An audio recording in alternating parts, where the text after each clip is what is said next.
Hello, everybody. My name is Ian Kirkpatrick. I'm an author, idiot, and loin streamer, and today we're going to be talking about Station 11 by Emily St. John Mandel. Now, this was a book that was submitted by one of you guys for me to read via the form in my link tree. So, if you guys have any books you'd like me to talk about, submit them there. I grab them from there all of the time.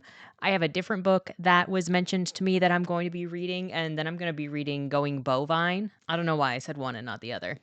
But the next book I'm going to be reading was one that was brought to my attention, and then Going Bovine was one that was submitted to that list. Anyway, I pick books from that list all the time. If you're a writer and you'd like me to read your book and talk about it here, you can submit it there too.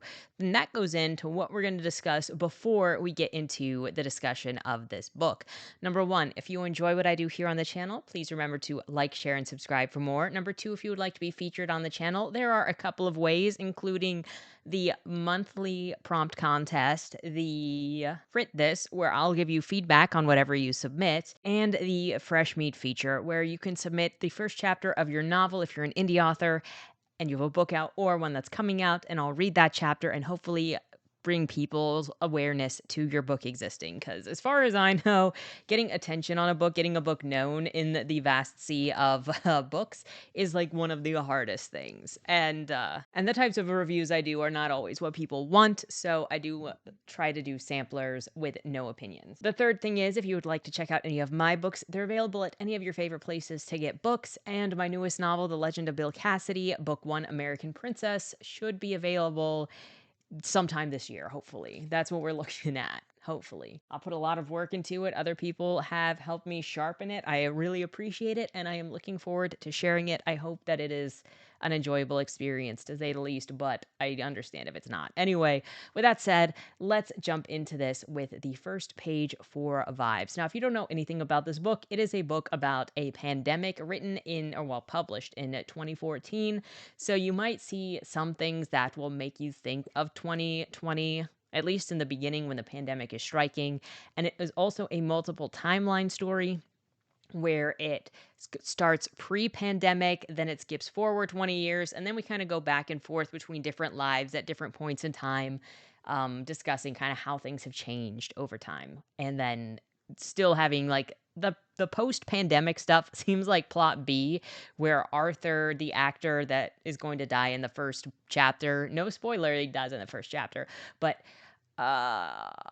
Arthur and his messy relationships and multiple spouses seem to be the main thing, main plot, because that's who connects him with other people. Anyway, with that said, let's jump into the first page. Quote, "The king stood in a pool of blue light, unmoored."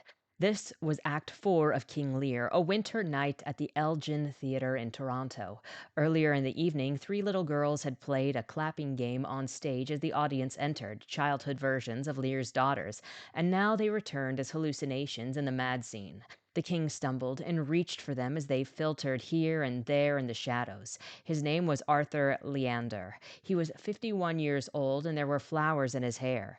"Dost thou know me?" the actor playing Gloucester asked. "I remember thine eyes well enough," Arthur said, distracted by the child version of Cordelia, and this was when it happened. There was a change in his face. He stumbled. He reached for a column but misjudged the distance and struck it hard with the side of his hand. "Down from the waist they are centaurs," he said, and not only was this the wrong line, but the delivery was wheezy, his voice barely audible. He cradled his hand to his chest like a broken bird. The actor portraying Edgar was watching him closely. It was still possible at this moment that Arthur was acting, but in the first row of the orchestra section, a man was rising from his seat. He'd been training to be a paramedic. The man's girlfriend tugged at his sleeve, hissed, "Jevan, what are you doing?" And Jevan himself wasn't sure at first, though rows behind him murmuring for him to sit. An usher was moving toward him. Snow began to fall on the stage. Then, "The wren goes tut," Arthur whispered, and Jevan, who knew the play very well, realized that the actor had skipped back 12 lines. "The wren, sir," the usher said. "Would you please—" But Arthur Leander was running out of time. He swayed, his eyes unfocused, and it was obvious to Jevan that he wasn't Lear anymore.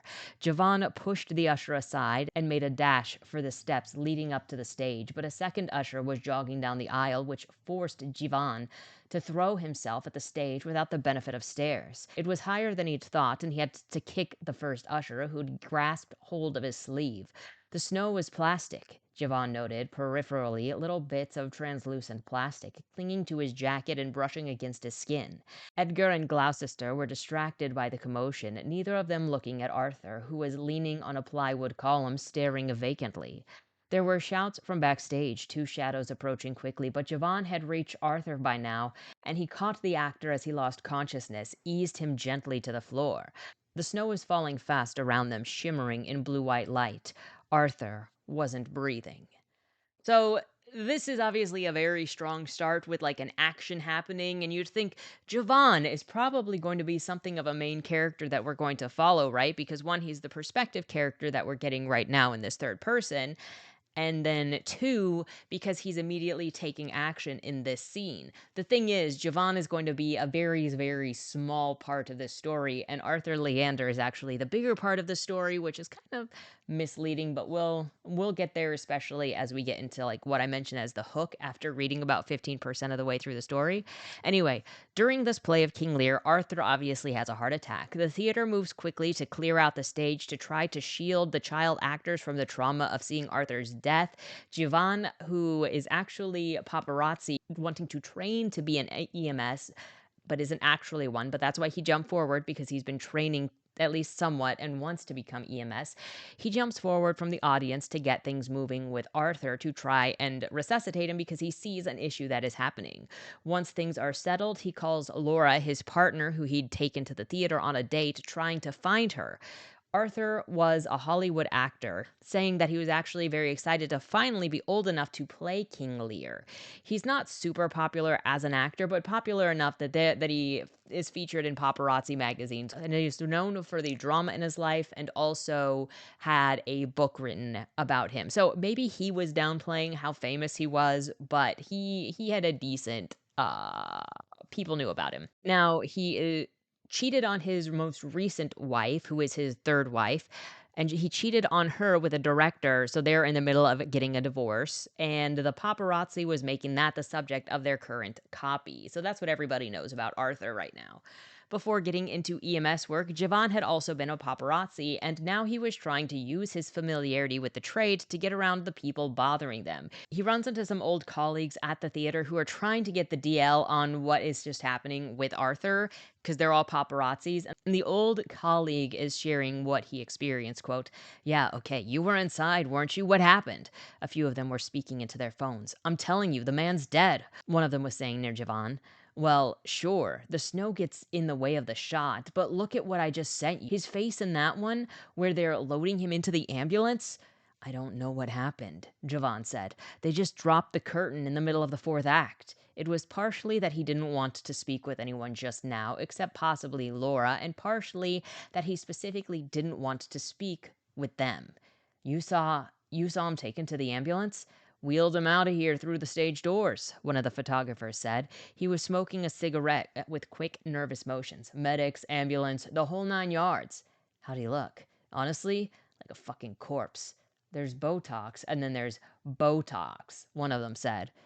"Was there a statement?" Jevan asked. "Some suit came out and talked to us. Exhaustion and, wait for it, dehydration." Several of them laughed. "Always exhaustion and dehydration with these people, right?" "You think someone would tell them," the Botox man said. "If someone would just find it in their hearts to pull one or two of these actors aside and be like, 'Listen, buddy, spread the word. You got to imbibe liquids and sleep every so often, okay?'" Jevan sees himself away from these other paparazzi guys, trying to get a hold of Laura again, but not getting anywhere with her. Because he jumped on the stage and she just kind of disappeared. And so he's been trying to call her to locate where she is. We're going to find out that in the midst of all of this action, she kind of just left and went home and didn't even say anything to Jevan. So we can kind of tell that their relationship is on the ice. And again, you would think that that's something that would be discussed because it is used here at the very beginning during the inciting incident or an inciting incident. We're going to get to the inciting incident technically since it is pandemic. Well, the pandemic is like the setting. The thing is more a character drama based, but the pandemic is the setting eventually. Anyway, you would think that because obviously there's some issues between him and Laura that would eventually come up, but after the pandemic, Laura just disappears and she's so unimportant to the story that I'm kind of not sure why she's even in it because it doesn't really matter and Jevan never thinks about her after this starts. But we'll get there. As he heads home, he thinks on why it is that he feels both happy and guiltily happy for how good he feels about Arthur just dying. Quote, he reached Allen Gardens Park, more or less the halfway point, and this was where he found himself blindsided by an unexpected joy. Arthur died, he told himself. You couldn't save him. There was nothing to be happy about, but there was. He was exhilarated because he wondered all of his life what his profession should be, and now he was certain, absolutely certain, that he wanted to be a paramedic. At moments when other people could only stare, he wanted to be the one to step forward. So, like this starting with a pandemic and then him having this like change of what he wants to do and know that this is what he wants to, you could see like, oh, maybe this will go into the future of once the pandemic hits, he actually gets a chance to be a paramedic and some of the training that he's been taking is going to come in handy and he does become a paramedic, but he's a side character. The organization of this book, it kind of confuses me. So for anybody that's read the whole of the book or those watching this, I'd love to know your theories on like the organization of this book because I don't really understand, and it is very highly rated. It's like an over 4-point average. It's got a bunch of awards and nominations for awards. It's very well received, but I don't really get it.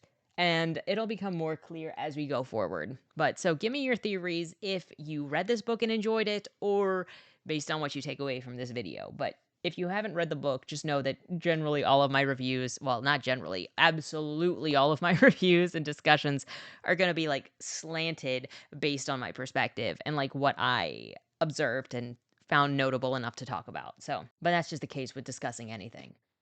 Anyway, the only thing that is actually frustrating Jevan now is that he had taken Laura to the theater to rekindle their relationship since all that they had done for so long was fighting. But when this thing with Arthur happened, she ditched him while he performed CPR, and all she said to him once that was done is that she wanted him to bring home milk. So he did get her on the phone eventually, and she's just like, go to the grocery store before you come home.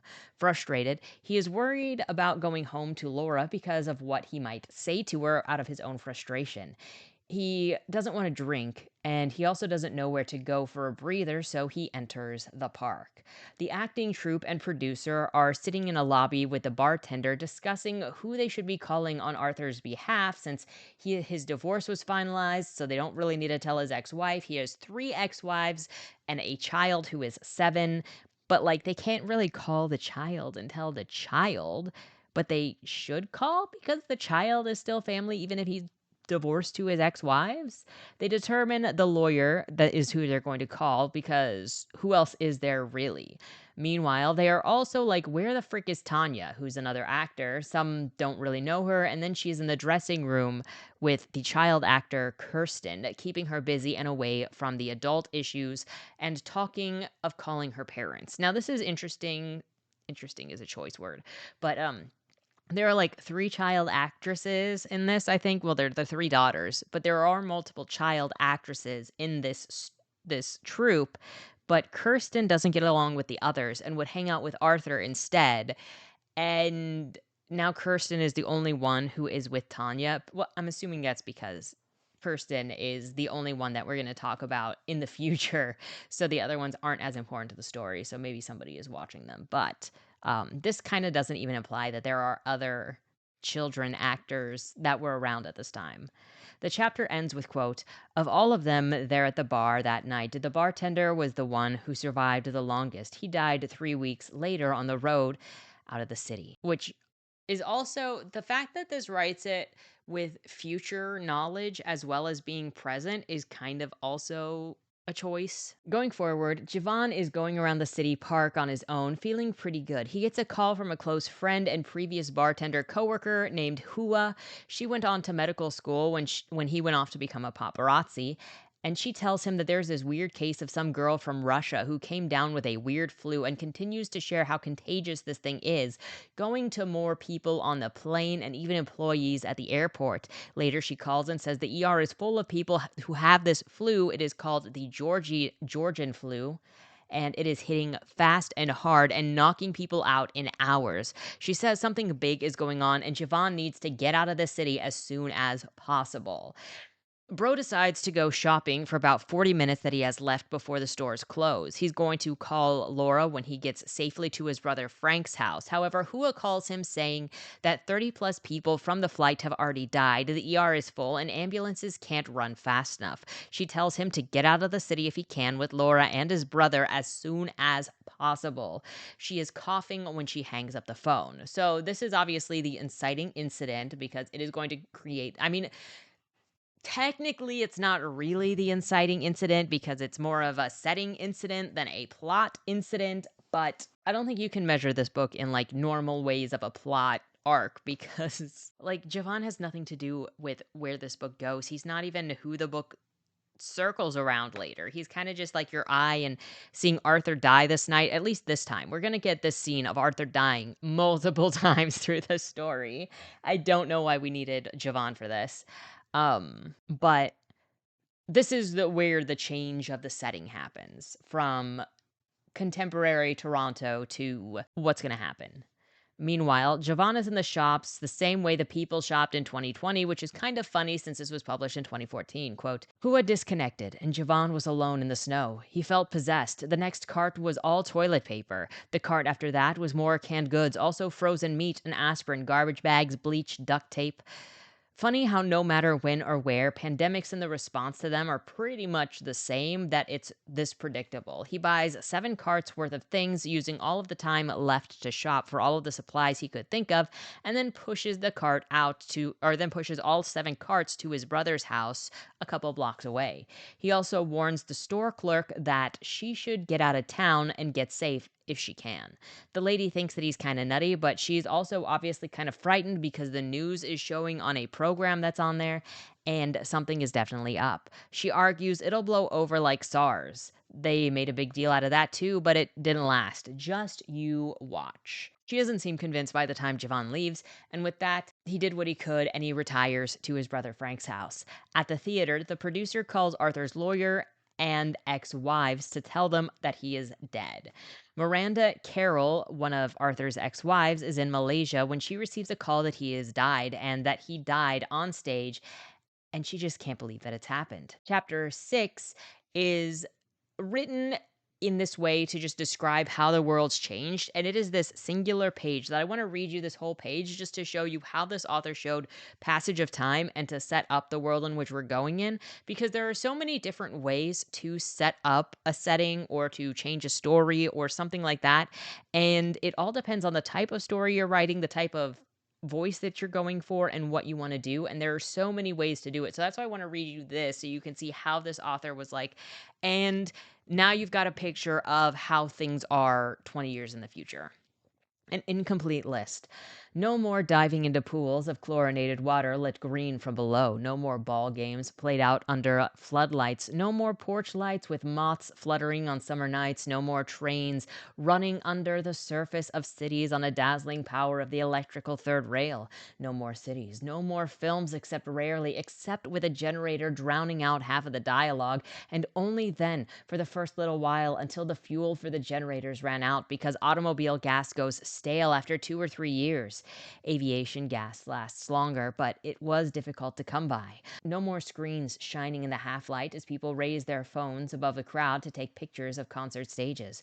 No more concert stages lit by candy-colored halogens. No more electronica, punk, electric guitars. No more pharmaceuticals. No more certainty of surviving, scratch on one's head, a cut on a finger while chopping vegetables for dinner, a dog bite. No more flight. No more towns towns glimpsed from the sky through airplane windows, points of glimmering lights, no more looking down from 30,000 feet and imagining the lives lit up by those lights at the moment. No more planes, no more requests to put your tray table in an upright and locked position. But no, this wasn't true. There were still airplanes here and there. They stood dormant on runways and in hangars. They collected snow on their wings. In the cold months, they were ideal for food storage. In summer, the ones near orchards were filled with trays of fruits that dehydrated in the heat.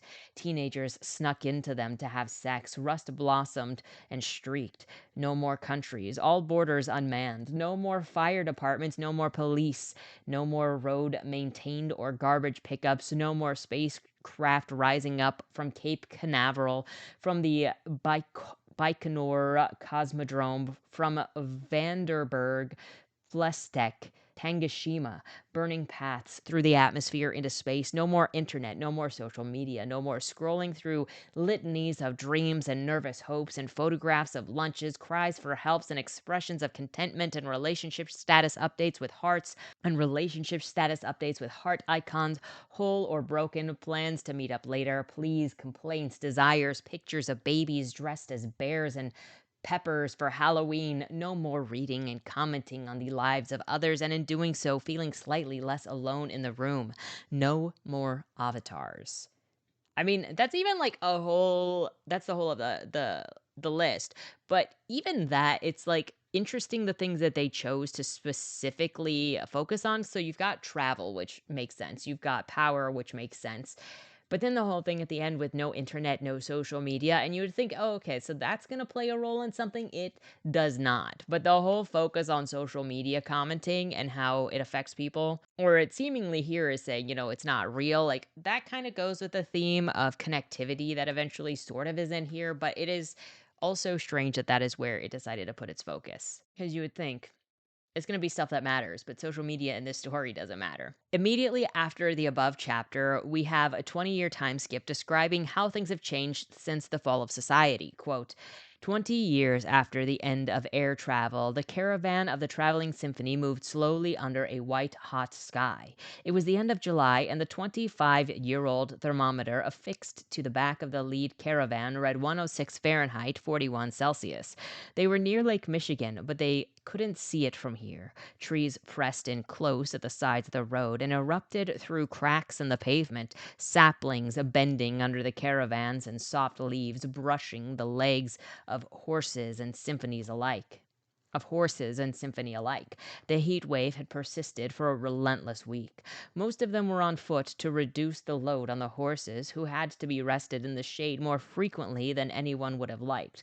The symphony didn't know this territory well and wanted to be done with it, but speed wasn't possible in this heat. They walked slowly with weapons in hand, the actors running their lines and the musicians trying to ignore the actors, scouts watching for danger ahead and behind on the road. It's not a bad test, the director had said earlier in the day. Gil was 72 years old, riding in the back of the second caravan now, his legs not quite what they had used to be. If you can remember your lines in questionable territory, you'll be fine on stage. Return to the actors who are now traveling and putting on a show. It says, quote, 20 years after the collapse, we're still in motion, traveling back and forth along the shores of Lakes Huron in Michigan, west as far as Traverse City, east and north of the 49th parallel to Kincardine. They followed the St. Clair River south to the fishing towns of Marine City and Algonac and back again. This territory was, for the most part, tranquil now. They encountered other travelers only rarely, peddlers, mostly certain miscellanea between towns. The symphony performed music, classical, jazz, orchestra arrangements of pre-collapse pop songs and Shakespeare. They performed more modern plays sometimes in the first few years, but what was startling, what no one would have anticipated, was that the audience seemed to prefer Shakespeare to their other theatrical offerings. People want what was best about the world, Dieter said. He himself found it difficult to live in the present. He played in a punk band in college and longed for the sound of an electrical guitar. One of the people in this troupe is Kirsten, who is a child actress in the opening scenes and now is a woman in her late 20s. The group looks for TV guides and books when they're scrounging around, and Kirsten tells a boy that she's with, his name is August, that she knew Arthur when they find this magazine that's talking about him. One of the reasons Kirsten was very fond of Arthur is because he'd given her some comic books that she still carries with her. The other is that, he would give her attention when she would escape from hanging out with the other kids that she just didn't get along with. Also, funny note, the next book that I read after this also had a character named August, too, and that one he's the leading male character, which we'll get to that in a little bit.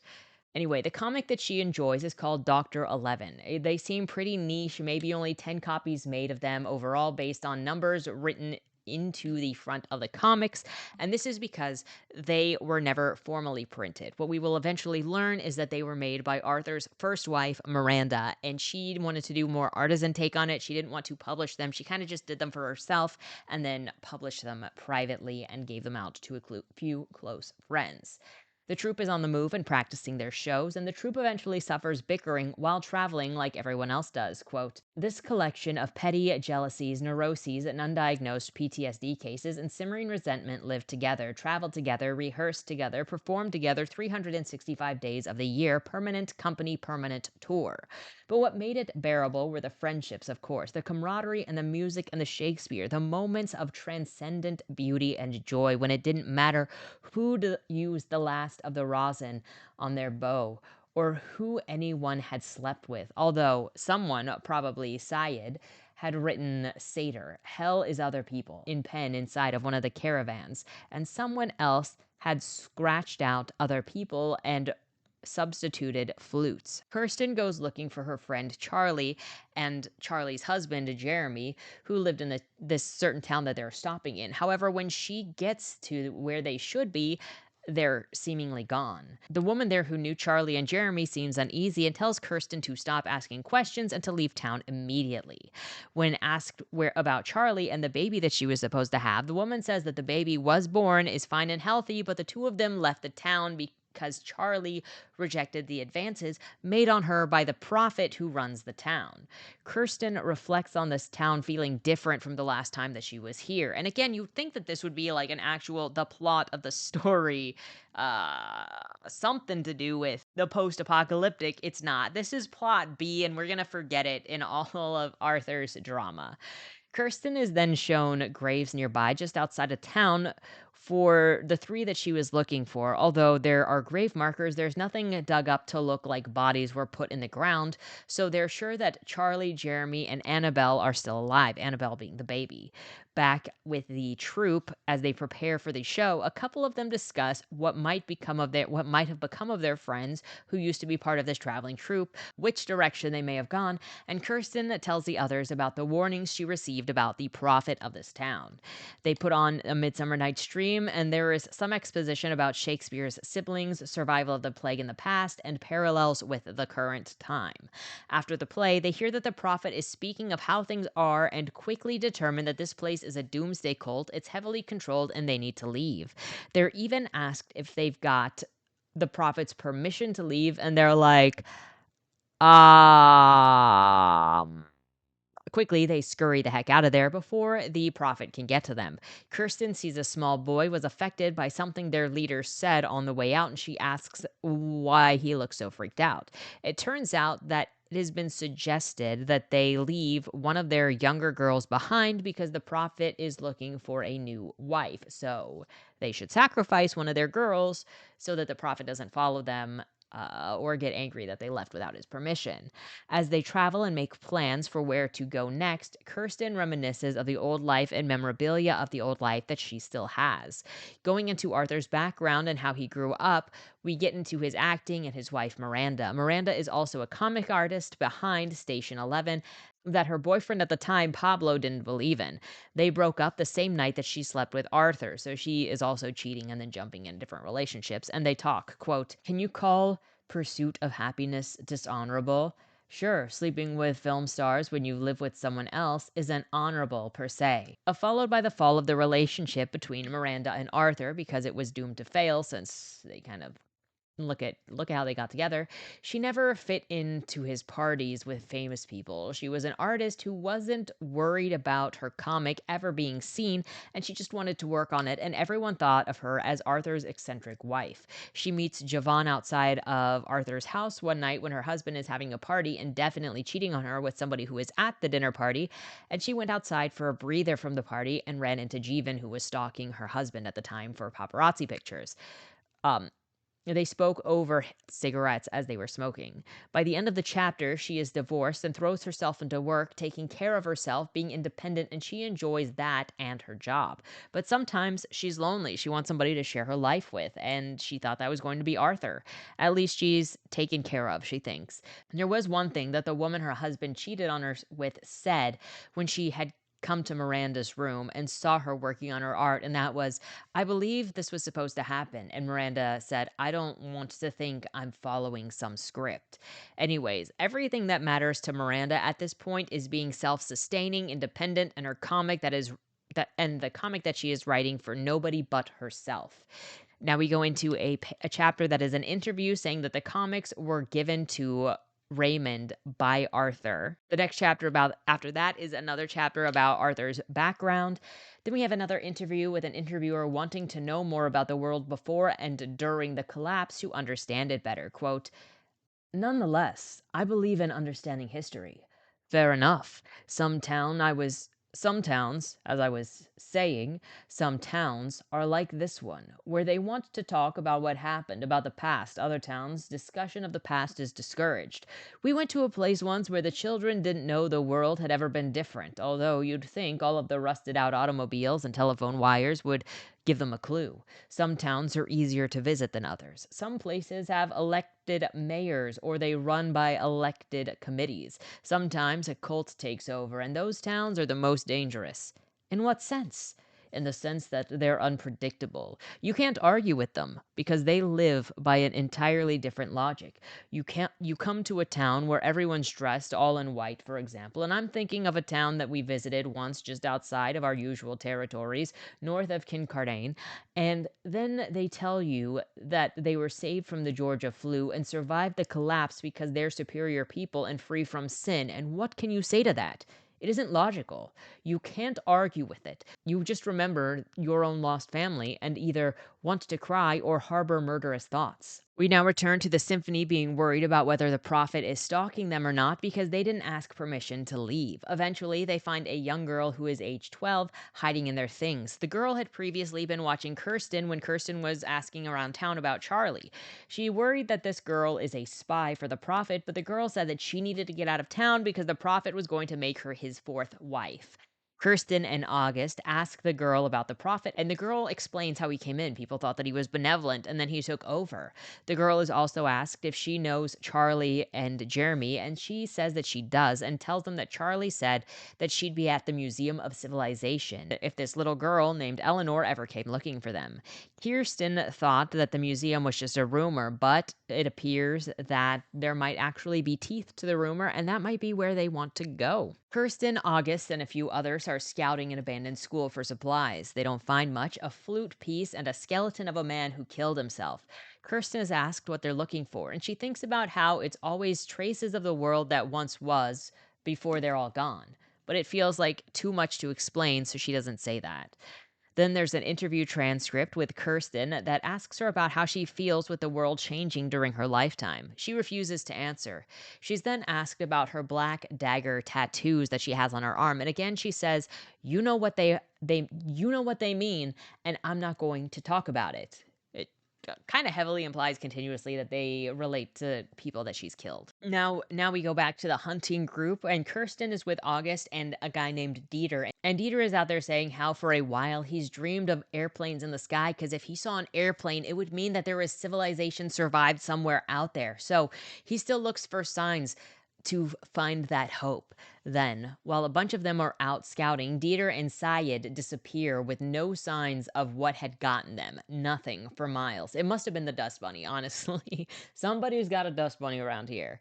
Back with the symphony, And they all discuss the missing people and worry that something bad happened to them since the separation protocol wasn't followed. Because they all have a thing that if something happens, if separation happens, they'll do this thing specifically so they know that one, they can find each other, and two, they know what happened. But none of the protocols were taken.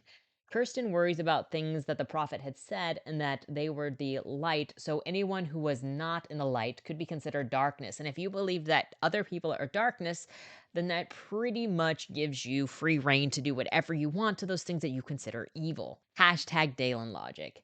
Everyone is trying to keep cool. Hopefully, they'll run into the missing members, but also they increase guard duty on the different watch hours. Meanwhile, another person goes missing while they travel towards the Museum of Civilization. The person who went missing was a woman, and she tends to write letters. And they think they find a note from her later that suggests she committed suicide, but no one remembers her ever being suicidal, so they're not really sure what happened to her. Then, when August and Kirsten are out scouting, rain comes and they get separated from the symphony because the path has been washed over.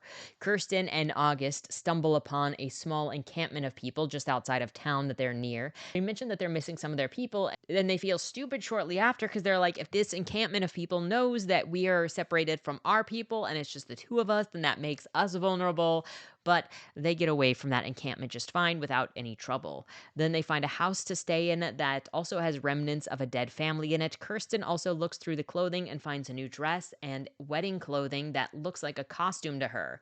It reminds her of what her troop does, which is just give a distraction, pretend things are normal for a little bit. That's all that they can do. When she sits down, she has her book, Dear V, which is a memoir of the late actor Arthur by one of his childhood friends that he used to send letters to, who was V. She took it as her book when she was leaving home because her mom was like, "Why would you even freaking want that?" And that was pretty much the only reason she needed to want the book. The next chapter is actually just parts of Dear V, which were letters from Arthur to this childhood friend. Then we go to Clerk and Elizabeth, the woman that Arthur cheated on Miranda, his first wife, with. There's also people who knew Arthur, then they talk about his book coming out pre-pandemic, and it mentions that they want to sue him for, like a breach of their private information, private conversations. He's not the one publishing Dear V, but they want to get him in trouble. And they think that he's also a miserable person. In the next chapter, we go to Jevan and Arthur, who actually meet for the first time. And Jevan is worried about Arthur having a bad opinion of him because of his talking to Arthur's wife, Miranda, years ago at a party. But both are cordial, and he actually gains Arthur's trust enough that Arthur wants to trust Jevan with the first to publish this certain bit of information that he's just about to drop. And that is that he is breaking up with Elizabeth to be with some girl named Lydia.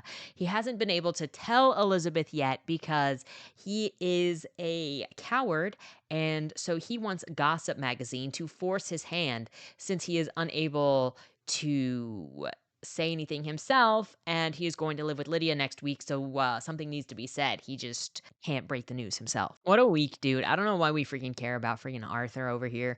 Also, I fail to understand why I should care about Arthur and his personal details. He's such a miserable person. I agree with the paparazzi and the friends that said that, but also he complains about how terrible being famous is because he's tired of talking about himself, and that also actors forfeit their right to privacy by choosing this career. Jevan says that he got into paparazzi because he was tired of going to weddings for photography. I just don't see the point in talking about Arthur. I also don't see that, like, not that you can't make a good story out of a story that where the main focus died and then you're talking about it, but I just am like, where is the momentum for this story? Because you're like, okay, I'm into this cult thing, I'm into this post survival, post apocalypse survival, whatever, but we're not even there. Jevan then comments on his reminiscing of the world's fall outside of the doors of his brother Frank's house. He admires himself for keeping Arthur's secret for 24 hours and also for taking an unflattering photo of Arthur's first wife and selling it. Because, one of the conditions that Arthur gave was that he wanted a 24-hour head start before Jevan published the divorce cheating situation for Elizabeth to know about. And he was just proud of himself for not breaking that 24-hour rule. And at this point, we have gone to just after the pandemic struck. So it is just Frank and Jevan sitting in Frank's apartment. And we're not going to get anything from Laura. Laura just basically disappeared. He never checked in on her. He never meets up with her. He never really thinks about her again. And this is just where we are. So Frank and Jevan are hiding in Frank's apartment at the start of the pandemic, and it should be noted that Frank is ghostwriter.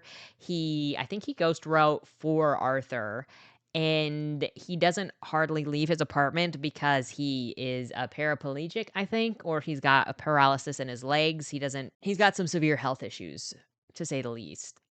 But so Frank and Jevan are hiding in Frank's apartment during the pandemic, surviving as all hell breaks loose. 30 days in, the power is cut off, and Javan's understanding just how much gets done and survival is part of a structure that everyone agrees to by going to work. And when that stops, so does the ease of modern survival. The both of them dream of being rescued and that things going back to normal soon. Frank is still ghostwriting a memoir for someone who is probably dead now, so he says. We return to an interview with Kirsten where she talks about the night that Arthur died and how no one knows the name of the guy who performed CPR on Arthur. This just feels repetitive, and I don't know. It's not adding anything for me to hear the story about the heart attack again, even if this is just so that they can say that they don't know it was Jevan, despite Jevan knowing all of these people because of his occupation. I just don't understand what it added. Going back to Frank and Jevan, it's been a week since they heard any noise in the hallway, and so they want to go out and explore things. Frank insists that he goes out to look at things because he's like, I got less to lose, and if I die, I'm ready to die. I don't feel like my life is worth much anyway. Probably because he otherwise feels helpless and hopeless, and that Jevan has a better shot at survival. Continuing the interview with Kirsten now talking about the night of the play, her brother was called. And when stuff started going down with the flu, no one knew what was happening. So waiting around seemed like that was what they all needed to do until they figured out what was going on. Now, Frank and Jevan are hanging out post pandemic. Haven't spoken in 2 days. Jevan asks Frank to read him something from the memoir that he's working on about an actor he won't name, but I'm guessing it's Arthur. And he reads about how some actors pretend to care about things with causes after they get famous, but actors do what they do for a reason. Quote, they acted because they loved acting, but also, let's be honest here, to be noticed. All they wanted was to be seen. I've been thinking lately about immortality, what it means to be remembered, what I want to be remembered for, certain questions concerning memory and fame. I love watching old movies. I watch the faces of long dead actors on the screen and I think about how they'll never truly die. I know that's a cliche, but it happens to be true. Not just the famous ones who everyone knows, the Clark Gables, the Ava Gardners, but the bit players, the maid carrying the tray, the butler, the cowboys in the bar, the third girl from the left in the nightclub. They're all immortal to me. First, we only want to be seen, but once we're seen, that's not enough anymore. After that, we want to be remembered. Returning to Kirsten, she's being interviewed saying that cars were abandoned on the road and the borders were unguarded.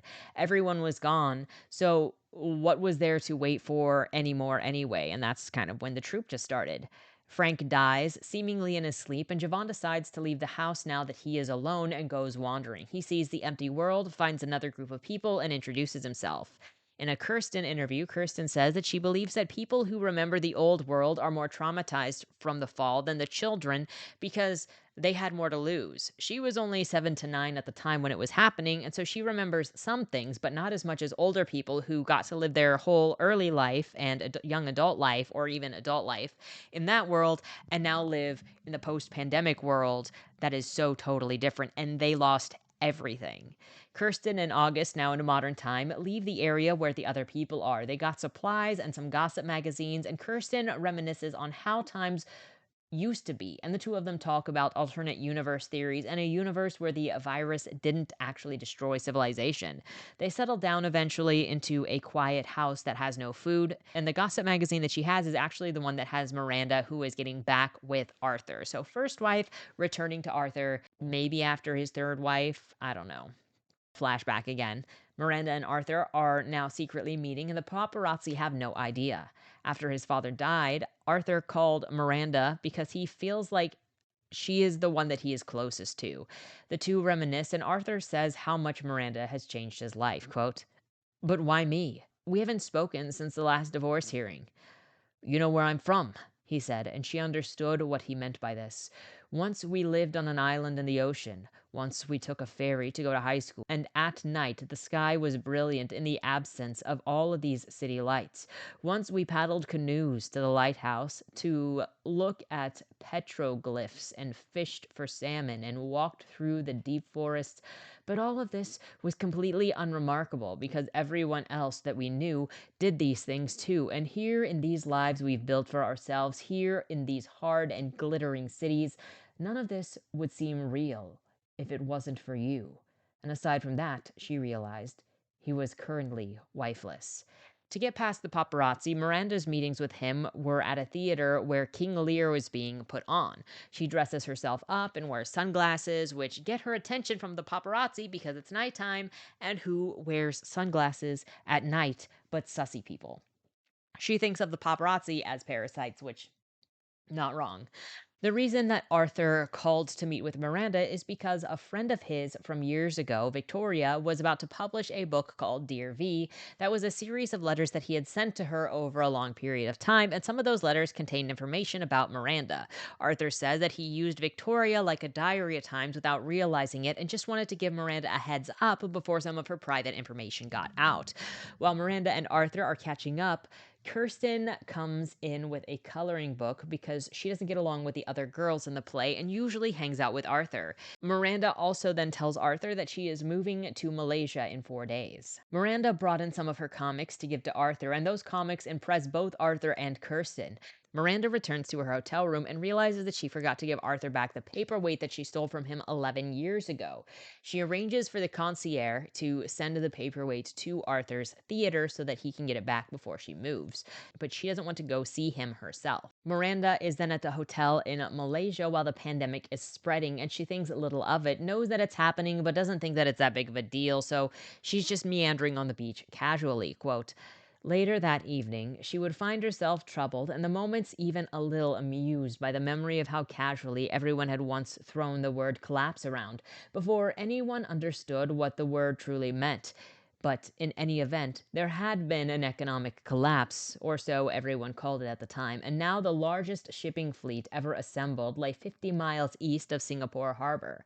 12 of the boats belonged to Neptune Logistics, including 2 new Panamax-class vessels that had yet to carry a single cargo container, decks still gleaming from the South Korean shipyards, ships ordered in a moment when it seemed the demand would only ever grow, built over the following 3 years while the economy imploded, unneeded now that no one was spending any money. And it's during this time that Miranda is called to be told that Arthur died last night. Clark notifies Arthur's family, mostly just his brother, and is later asked if he informed all of the ex-wives, especially Elizabeth, who is the mother of his only child. Clark is like, why would I tell her? They aren't married anymore. And that's when the sun comes up. Clark is talking to other coworkers about the funeral and will procedures that Arthur has set up. And then as Clark boards a flight, his travel plans are disrupted and everyone is confused as to what's going on. So that again is in the past. With that happening, Miranda is also on her way to the funeral for Arthur. Quote, after Clark had delivered the news of Arthur's death, Miranda remained on the beach for some time. She sat on the sand, thinking of Arthur and watching a small boat. She sat in the sand, thinking of Arthur and watching a small boat coming to the shore. A single bright light skimming over the water. She was thinking about the way that she'd always taken for granted the world had certain people in it, either central to her days or unseen and infrequently thought of. How without any one of these people, the world is a subtly but unmistakably altered place. The dial turned just 1 or 2 degrees. She was very tired, she realized, not feeling quite well, the beginning of a sore throat, and tomorrow was another day of meetings. She'd forgotten to ask Clark about funeral arrangements, but her next thought was that of course she wouldn't want to go. The idea of being pinned between the paparazzi and Arthur's other ex-wives, and this was what she was thinking as she rose and walked up the path to the hotel, which, from the beach, looked a little like a wedding cake, 2 tiers of white balconies. I bring up this passage because I think it's pretty important to one of the couple of themes that this book brings up in many ways. And there is comfort that we're all used to and have taken for granted in just how easily everything works, that every person is important for creating the comfort that we experience from day to day. And without every single person participating in the way that they are now, the society we have would collapse, comfort would disappear, and things would get incredibly hard.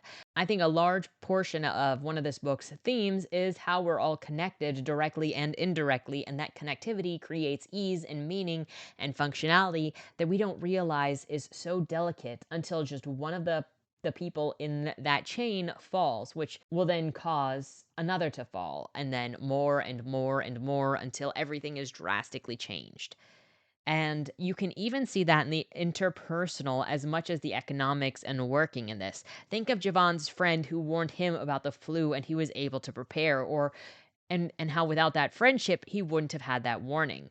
Miranda tries to get a flight out of Malaysia for the funeral but can't. She thinks she feels herself getting sick and tries to convince herself that it's all in her head, making things up out of fear. However, it's not. A fever comes on quickly and her body barely works. Everyone she tries to call doesn't answer, and it's like people have just disappeared and she's dying, sick. She sees other people lying around the hotel, curled up on the floor, and she can't will the energy to even speak. Quote, the lobby was empty now. The staff had fled. Outside, the air was heavy and still, a greenish light on the horizon, the beginnings of sunrise, a feeling of moving in slow motion, like walking underwater or in a dream. It was necessary to concentrate carefully on each step. This terrible weakness, she followed the path to the beach, walking very slowly, her outstretched hand brushing the palm fronds in either side.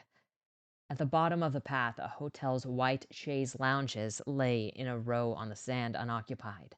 The beach was empty of people. She collapsed into the nearest chaise lounge and closed her eyes. The lawyer Clark reflects on the end of society and all of the things that he lost when life as he knew it ended. And he thinks about how he'd educated some little girl on how planes worked, and this little girl grew up in an airport because it's where she was when society collapsed and she was stuck there.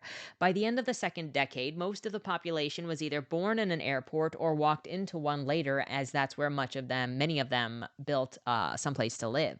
He lands in an airport and CNN is on. This is when the news of how bad the pandemic was is spreading and everything is shut down. Anchors on the news are telling their families to get to safety. And Clark is just watching all of this going, where is everyone even going to go? The flu is already here everywhere and there is no escape. Where is anyone going to rush off to? Where are they even just go there? Every flight is shut down, and this is how Clark came to be stuck in an airport between travels to get to Arthur's funeral. He believes that he should call the people that he loves before it's too late to tell them that he loves them, but he can't get through to anyone when he tries. His phone says that emergency calls are only being allowed to be made because the system is being overloaded. The news says that the fever comes on fast and death pretty much immediately after that. The airport tells everyone to get out. There are no more flights. Go find somewhere else to be. Arthur's 3 ex-wives, his agent, his son, and all look upon the emptiness of the world that is coming via how the airport staff is already gone, and all that's left are customers with nowhere else to go. They sleep on the floor with their phones out, waiting for an update or something that tells them where they should go. The bunch of them who are in this airport just live there during the first year and watch the power go out and rob cars and gift shops as needed to survive. One of the pilots finally says that he is going to fly to LA and see what's there and gives free boarding to anyone who wants to go. This proceeds to show how the people in the airport live there until they decide to create a scout group 100 days later to go out and look for people and things to bring back. Eventually, while living at the airport, they meet a man who seems lost for words and invites him in.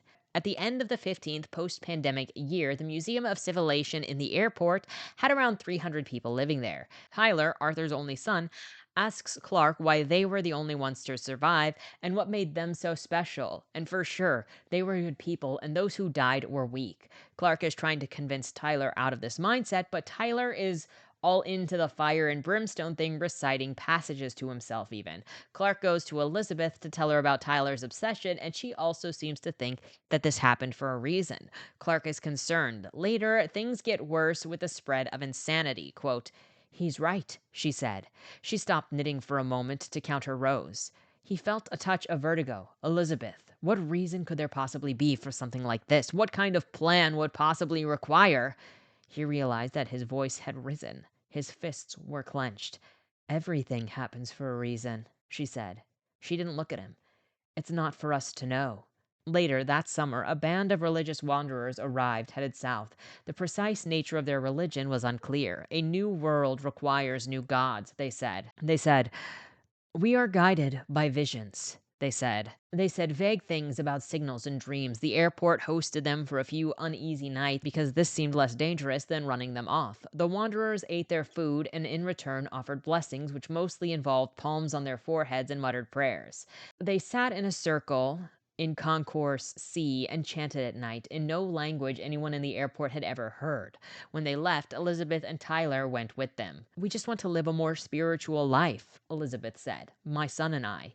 And she apologized for leaving everyone as though her leaving was some sort of personal abandonment. Tyler looked very small as they left, trailing at the back of the group. I should have done more for her, Clark thought. I should have pulled her back from the edge. But it had taken everything that he had to stay back from the edge himself. And what could be done? When the group disappeared around the curve of the airport road, he was certain that he wasn't alone in his relief. That kind of insanity is contagious, Dolores had said, echoing his thought. I don't know where the religious angle, fire and brimstone angle came with Tyler because Elizabeth didn't seem particularly that way. And I know it's like, well, insanity just took over. But also, like, because I'm a character study person. So we don't have any character study here because it doesn't actually invest in like saying who Tyler is or what Tyler believed or how he was susceptible to this other than him being, a kid that probably heard somebody else say something somewhere. But this is like the first mention of Tyler and I don't really get it. Clark maintains the Museum of Civilization, and the people who live there try to educate the kids and keep monuments and tokens of the past. People come and go, and there's more repeating of the night that Arthur died as Clark is reading the transcript of an interview with Kirsten. Another interview with Kirsten, and she's talking about how some of the symphony members coped and didn't in the beginning, and she's asked how her brother died. She says in a stupid way that never would have happened before. He stepped on a nail. She asks him not to share that with anyone. The interviewer admires Kirsten for who she's had to become in order to survive this new world. Returning, I think, to the post-pandemic era, Jevan lives in a small compound in a hotel that was set up some years ago. He's a doctor there. The community talks about whether it's good to keep retelling the children about how things used to be because sometimes it just makes them cry that they can't or don't live like that. One day, a man comes running in for help. A stranger says that his wife was shot by the prophet, and he explains how a man calling himself the prophet, who is extremely brutal, shot his wife after kidnapping both his wife and his child so that the prophet could blackmail ammunitions out of them. When the wife refused to go along with them to become someone else's wife, they shot her and left her for dead. Jevan patches her up the best that he can, and then the two, Edward and his wife, are invited to stay for the time being. Now we go back to Clark, who is reminiscing on his life, quote, he'd been spending more time in the past lately. He liked to close his eyes and let memories overtake him. A life remembered in a series of photographs and disconnected short films. The school play when he was 9, his father beaming in the front row, clubbing with Arthur in Toronto under whirling lights, a lecture hall in NYU, an executive, a client running his hand through his hair as he talked about the terrible boss, a procession of lovers remembered in detail, a set of dark blue sheets, a perfect cup of tea, a pair of sunglasses, a smile, the Brazilian pepper tree in his friend's backyard, in Silver Lake, a bouquet of tiger lilies on the desk, Robert's smile, his mother's hand in knitting while she listened to the BBC. Again, I share this specific passage because I think that it's important to one of the themes, which is a life lived is proven by memories no matter how minute. And this is kind of interesting to also think about because there was a discussion going on yesterday about like what if there was a vampire who had limited memories and so like as they got older they forgot things because they're just a capacity of memories and so they'd have to remember things by stuff written in journals, and if your life lived is from memories had, what life do you have if you don't have any memories? I mean, even taking that away from the vampire thing, if you get amnesia and you don't remember anything about your life, what life do you have, I guess? This lines up with the other theme of every life being important, no matter how small people think they are, because they build memories with others and for themselves, and it's that connection with others that makes their life meaningful. A new couple arrives, and it happens to be Jeremy and Charlie from the Traveling Symphony. They've arrived at the Civilization Museum, and they've come with their baby. They talk of the prophet and how he is controlling and manipulating people. Clark makes the connection that the prophet is Tyler, Arthur's only son. The couple has no information on Tyler's mother, Elizabeth, and what became of her. After being separated from the symphony for a few days, August and Kirsten finally run into Sayid. He's beaten and kind of out of it and been captured by the prophet's men. August and Kirsten scare off who had Sayid, and he explains how they captured him and Dieter because of the stowaway that the symphony had. That 12-year-old girl who was supposed to become someone's bride. Yeah, the prophet came after them for that. And so they are accused of having stole her. Sayid says that Dieter is now dead, having been administered poison/chloroform and reacting to it poorly, so they left him to die.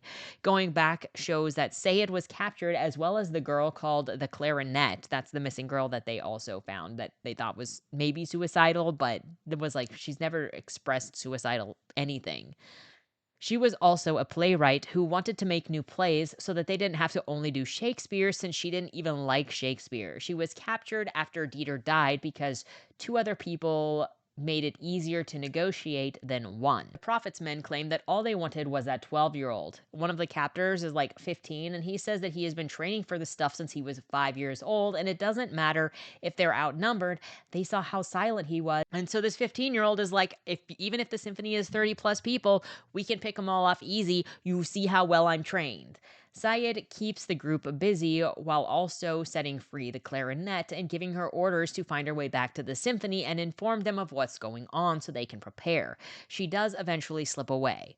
Kirsten, August, and Sayid are caught up by the prophet's men and the prophet. They hide in bushes, but a dog finds Kirsten and the prophet's team forces her out. They're going to execute her. The prophet says something straight from the Station 11 books, and Kirsten starts reciting that stuff from the portion of the book that she has too, because they both had books, both being known by Arthur and Miranda. One of the boys in the prophet's group suddenly shoots the prophet in the head, giving Sayid and August time to react and help take down the others in the prophet's group. Despite Kirsten's protest, the boy then turns the gun on himself and kills himself. Kirsten plucks a page from Station 11 from that boy's body. Kirsten, August, and Sayid all arrive at the Museum of Civilization and are greeted warmly by Clark. Clark shortly recognizes Kirsten and takes her aside, talking to her about the interviews he's read, how he knows her, and then takes her to the tower at the airport to show her that in the distance there are lights in the shape of a grid. And if there are lights out there, especially in the shape of a grid, it means something.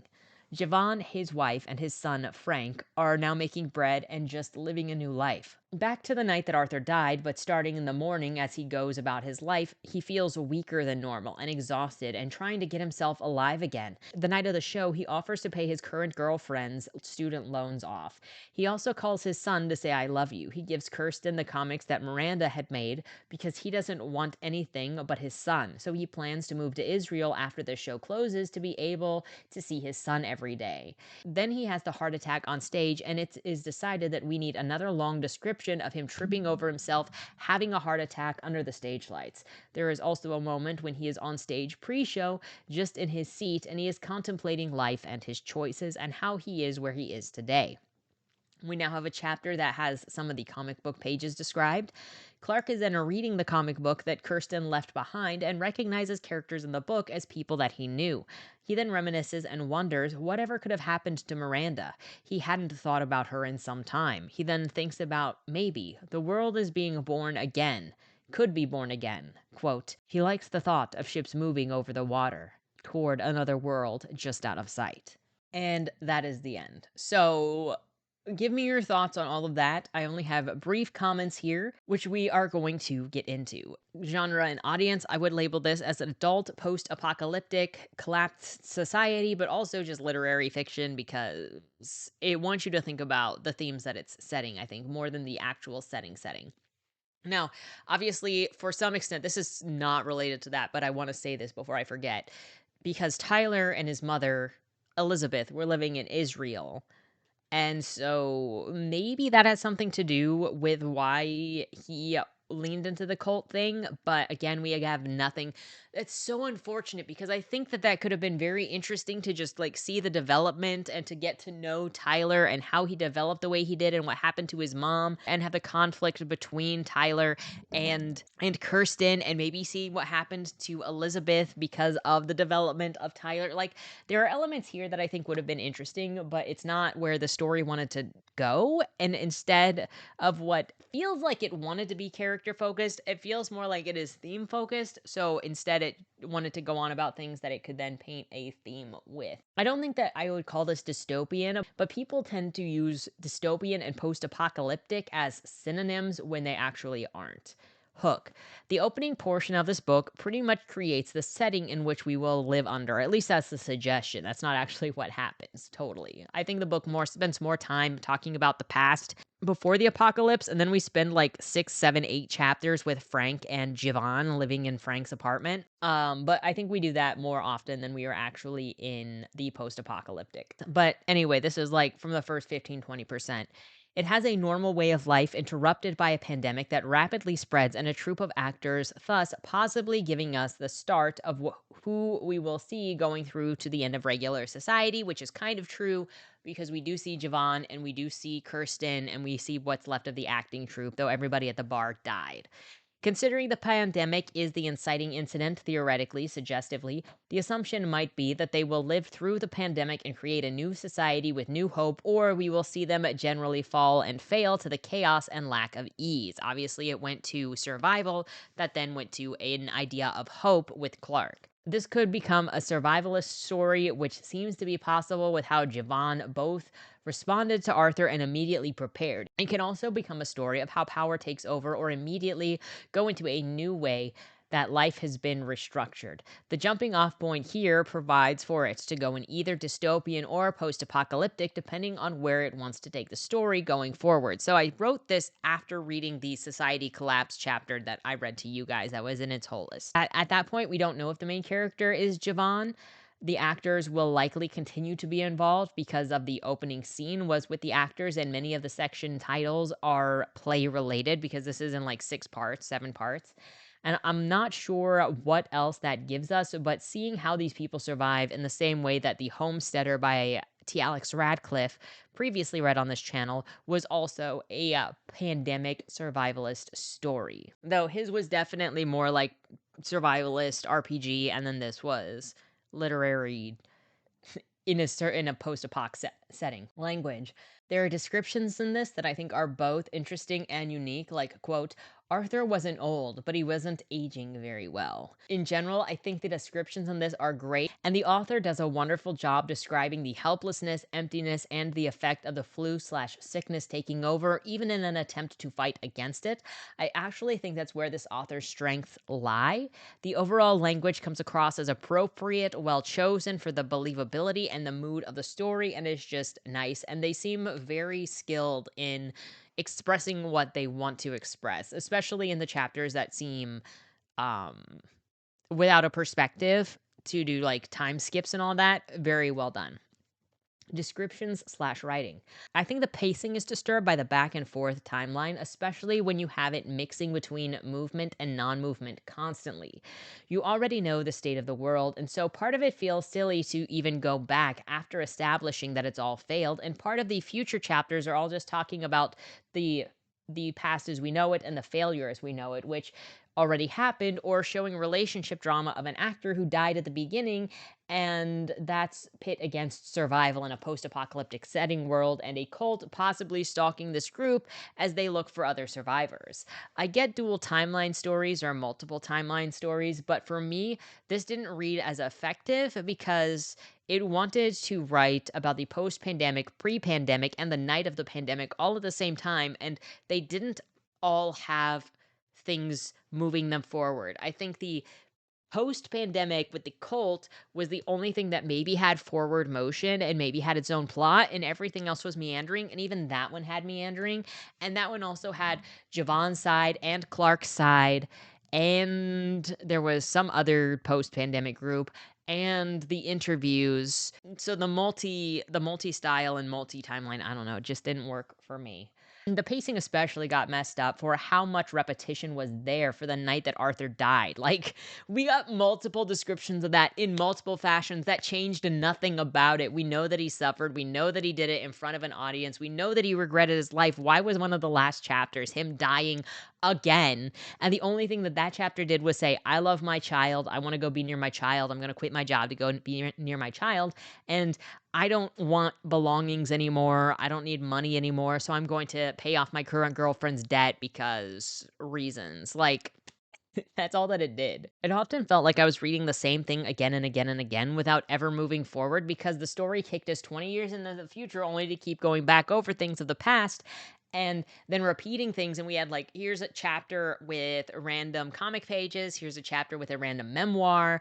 I wonder if Dear V was maybe written by Frank, and that was that connection. And then when you finally get to Tyler, there's not really a climax. There's not really this building threat of them because the story doesn't even feel like it was about Tyler and the symphony and the symphony trying to survive. It just felt like it was there out of necessity. I don't know. The world building. The world building is fine. Everything makes sense the way that it goes down. And when the characters go in the houses, they actually see skeletons and remnants of people or chaos, which I can say has been absent in some of the post apocalyptic books that I have read, where it was like everybody just disappeared. That's probably an annoying part of this book. The world building was believable, but it was mixed with just the dullest story that was set on repeat. The characters didn't come off as compelling to me. The breaking timeline was disruptive to character focus, and in many cases, the characters felt more as just pieces necessary to have in a story where existing was just a thing, as opposed to having them have goals of some kind. And it was only around the 40% mark where the symphony started having goals with members disappearing and them looking for Charlie and Jeremy, which was interesting until it started pulling us away from that for Arthur's drama with his three ex-wives that he cheated on, and Jevan existing with Frank during the end times. And I thought Jevan was interesting in the beginning of the book to see how he might change his life because he wanted to be a paramedic, and he was quick acting in all these things. And he had, Laura, who he was never checked on again after they separated at the theater, never thought about again. You don't even have to check on her. Just be like, have a thought about Laura. Nothing there. Nothing there. But like, there were so many elements here that I think could have built a compelling character story, but this wasn't trying to be a character story, so that like doesn't even matter. It was a story where the characters were pieces to create the theme. Dialogue. The dialogue was functional and fine. It did its job of using it and being natural. It also used different forms of dialogue between quotes and transcripts. Plot.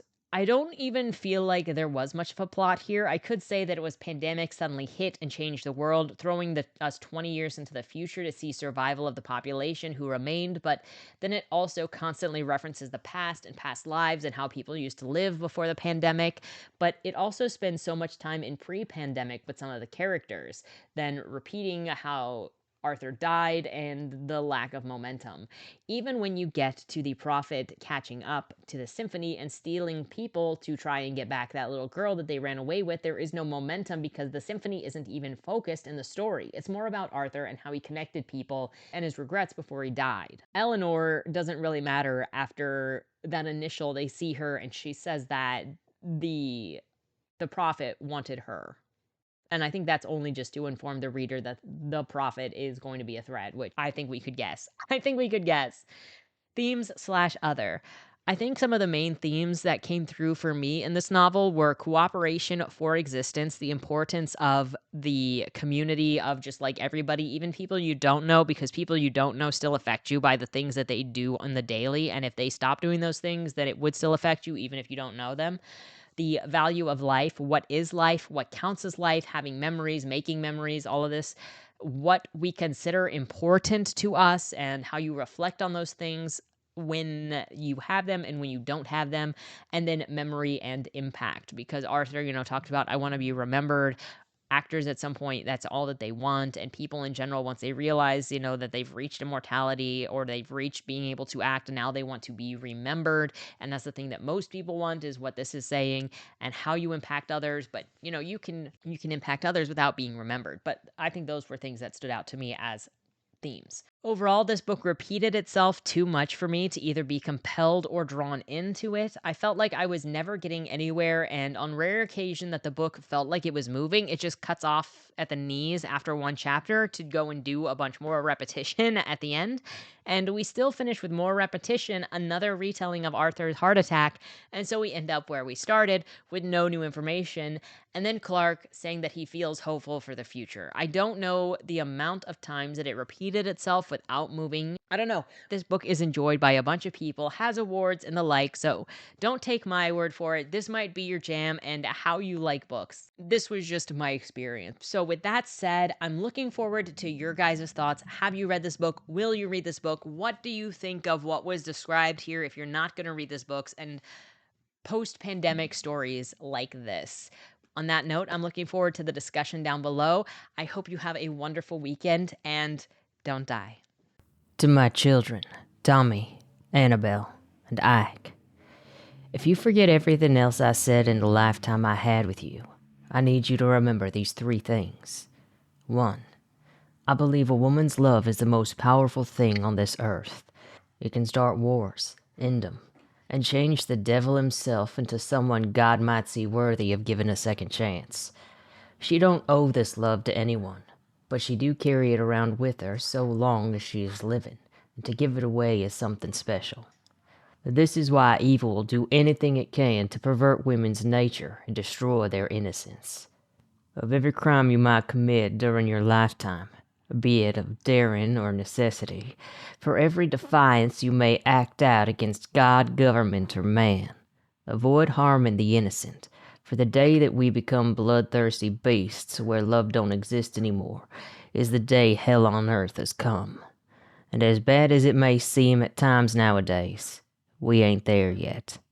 For this reason, minimize violence done to and by women. As givers of life, it's against their nature to do harm. Every act of violence done to them is meant to break their souls, turning what should be a giver of hope into a bitter black widow, destroying lives in the mercy of her care for no reason but to quiet the corruption of her own self. It is only when you come across these sorts of women that you should put them down. 2. Everything you do in your life will create consequences, both seen and unseen, reaching far beyond what you can imagine. Nothing you do exists solely within your arm's reach, and you'll never be able to anticipate what all your decisions will do. Think hard of every action you take, because you won't know how long your choices will stalk you. Be firm in knowing who you are outside of the noise, and live beyond the expectations or news or rumors of the day. 3. There ain't anything stronger than the family you build for yourself. Protect the ones you love with your life, and they'll give you theirs in return. Family ain't defined by blood, understand that. And for as strong as the bonds of your family are, know that you'll find just as much passion in the people who hate you. While you'll risk your life for the ones that you care about, those who find your existence to be an insult will risk themselves to put an end to their affliction. As cruel as it may seem, a man running on hate will stop at nothing until one of yous is dead. Don't let you be the ones taken from, be it by outlaw, lawman, or anyone in between. The only one who'll be looking out for you is you and yours. Showing mercy to men who wouldn't show it to you is a costly mistake. Maybe there's another way to be, but in all my years, I ain't found a way around a man's seed for greed and pride. Sometimes I believe there ain't the ability for man to change at all, be it by lead or legislation. I ain't claiming to be right about nothing. On many things, I wish I hadn't the experience. But what I want is for my kids to live a life better than the one I did, and to avoid the hardships I went through while finding the truth and purpose in what matters more than all the gold in this country. It's my hope that by sharing the things I learned, my kids will be better than their old man ever was, and that what I done ain't what people remember me for, but who y'all are gonna become that'll be the legend of Bill Cassidy.